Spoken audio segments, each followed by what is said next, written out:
Hey, hey, hey, this is the Boat Doctor down here at the bay. A little better, a little cool. Tide's going out, a little wind. Coming out southwest. Flap, flap, flap. Anyway, it's a 2021 172 smokercraft osprey. Got a swing tongue on it. Hey, a cute little story. Old Bubba came up to me today. There was a boy down here about 2 years ago, and he was waiting. Oh, there's a seal out there, a little baby. I remember the last little baby I seen too. He'd come right up to the ramp. Met a little Miss Piggy down here too. I had to get a selfie with her. A real pig, by the way. Anyway, the little boy, he waited and waited, so then Bubba drove him down here so he could meet me, the Boat Doctor. You know, whoopee, I guess, but for me, I'm just a normal guy. But anyway, he had to wait until he seen me, so he came on and I did a little video with him. And so then he asked Bubba, he said, hey, I want that hat. He watches a lot of the videos. He's, I don't know, 8 years old maybe. So anyway, Bubba sent him the hat I gave him. So that, at least it went to a little kid that deserved it, I tell you. All right, anyway, back to the boat. That's just a little story I gotta tell you. You got your light up front, you got cleats. Boom, boom, need it. That's right in there, just like a storage box. And then you got a light well there, breeze curtain, top, sides. Got, you know, a little ding here and there. 2-inch ball, flat 4 on the trailer wire, cables good, crack, change them. Gear bath oil hubs, brown good, white bad, 1/2 to 3/4 full. And of course, if you ever add to it, there's an Ellen head. That's right there.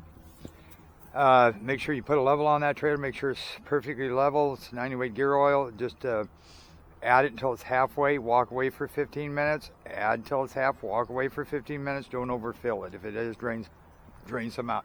These would be manual downrigger Scotties, but I don't know if they come with the boat or not. It could be in the back, and it looks like he had some type of a ladder or set up here, like a fillet table, right here.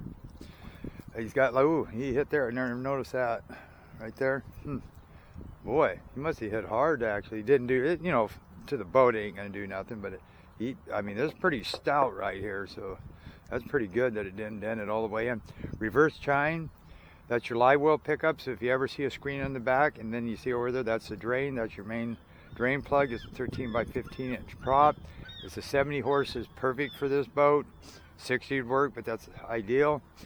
Transducer, you probably had it high, you moved it down low for pickup. You always want to move your transducer as low as you can, and make sure this part's in the water, because if you don't, when you're doing about 10-15 miles an hour, maybe 20 at the top, you'll lose your bottom and your depth reading. So if that ever happens, that means you put your transducer too far out this way.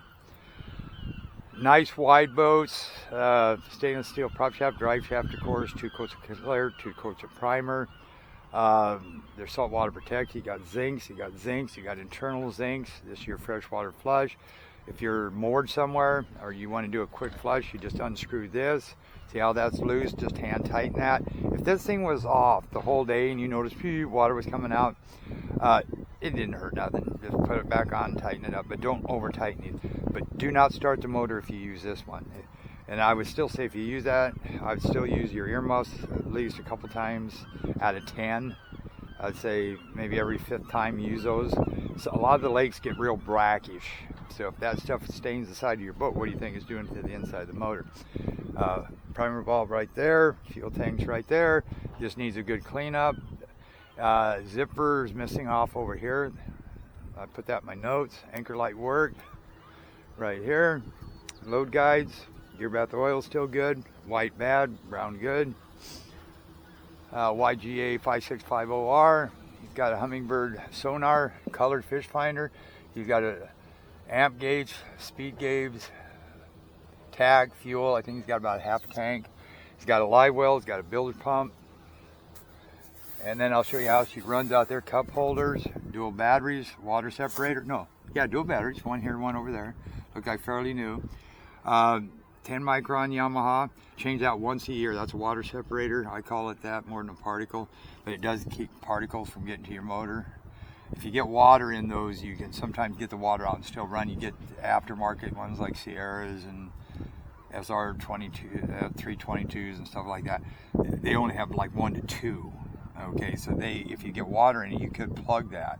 and then you're done. But this, if I had water, I can probably get it and just pump it out and then be on my way again. And I shouldn't have said nothing about the rain. This is slick, but I think my bottoms are wearing out. I got some miles on these shoes. Yeah, they're getting pretty slick. All right, I'll let you go for now. Boat doctor gonna put her in the water. Boat doctor out.